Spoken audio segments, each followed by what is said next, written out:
My name is Guy. My presentation is not going to be as awesome as this guy.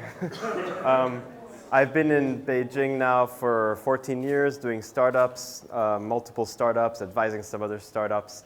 So I've not really worked in a company except for my own. And I learned during that time quite a lot of lessons. And this is just one lesson, and it's very simple, but I think it's one of the most important things to learn, especially if you're growing a company. So growth simplified.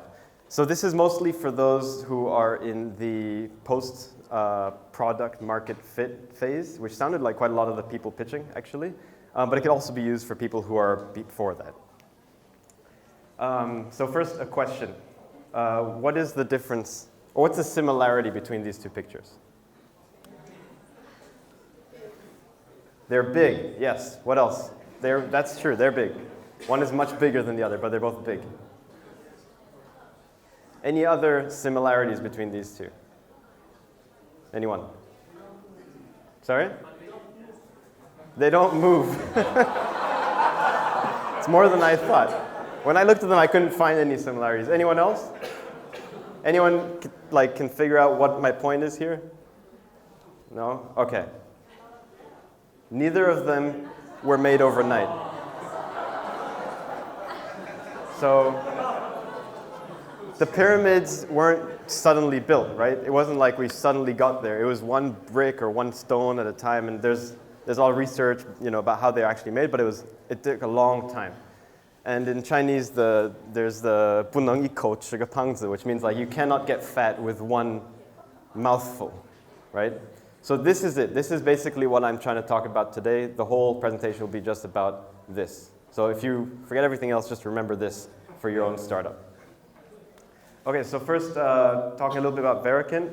So I'm going to talk about two companies that I've been quite involved with. Vericant is a company based in Beijing. We work with US universities and high schools to interview their Chinese applicants from all over mainland China for admissions purposes. So we'll interview them, we'll send a video over, and the schools will use that as part of the admissions process.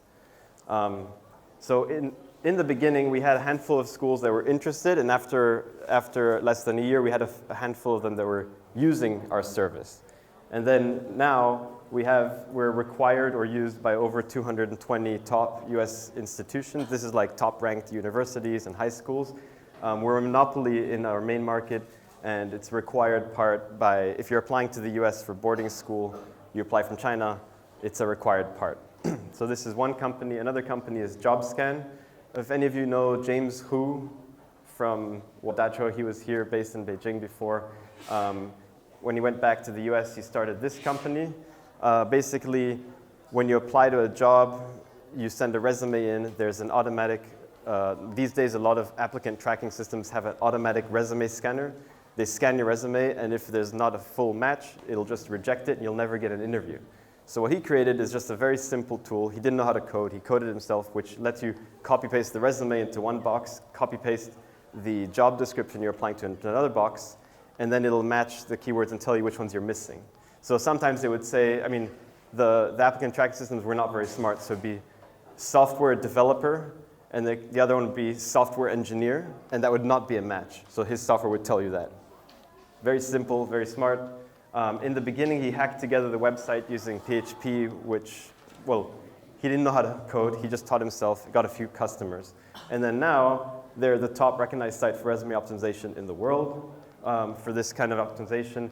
They're first in many SEO searches, their income is in the millions, and VCs are chasing them. So these two, what happened between then and now for those two examples? It's very simple, same message again, took time. Focus and repetition. So what you need to do, and then this is kind of like a simplified formula. What does it mean?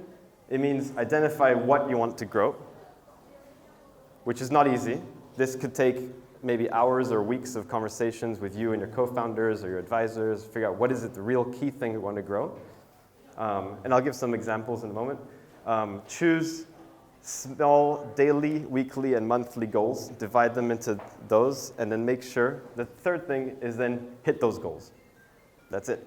And if you don't hit the goal, just catch up the following week. And then the fourth thing, which for me is personally the most difficult, if you have some people are better at this, some people are worse at this. For me, it's one of the most difficult things. Keep going. Just keep going, just keep doing this. And then some keywords here that you might want to look up: compound effect, schlep, and discipline. Google those. Very good related keywords. So specific examples. For Vericant, the main growth area was school partners. We identified if the schools in the US were to say that they required the Vericant interview, then the students would have to do it. So that was the thing that we had to take. And what were the things we had to do? Contact 5 schools a week, which means that in a year we will have talked to 52 times 5, 150 something schools. 1 monthly newsletter, 30 new schools a year. And then we also, one more thing, back to the compound effect, we made sure we got exclusive agreements with as many as we can. So we're always like, we're working, but we're building, right? The pyramids you build one at a time, build on top of it. Don't do something new each time. And for JobScan, we also identified the main key areas were SEO and online buzz and reputation. So all the people come to this place for optimization. And what we did, post on 5 forum threads a day. What does that mean? 5 a day, that means nearly over 1,800 a week. That means you have links in many forum threads pointing to your website. But all you do is 5 a day. So every day you just have to spend 10, 20 minutes posting it. And bit by bit, at the end of it, you end up with you look back a year later and you're like, wow, I got somewhere. Email 7 bloggers a week and post 3 new useful blog articles a week. That's it. So this, all that has in common. And so back again to this slide. Oops. Identify what you want to grow, choose small daily goals, and hit those goals, and keep going. And that's basically how these happen. So that's it. Thank you very much.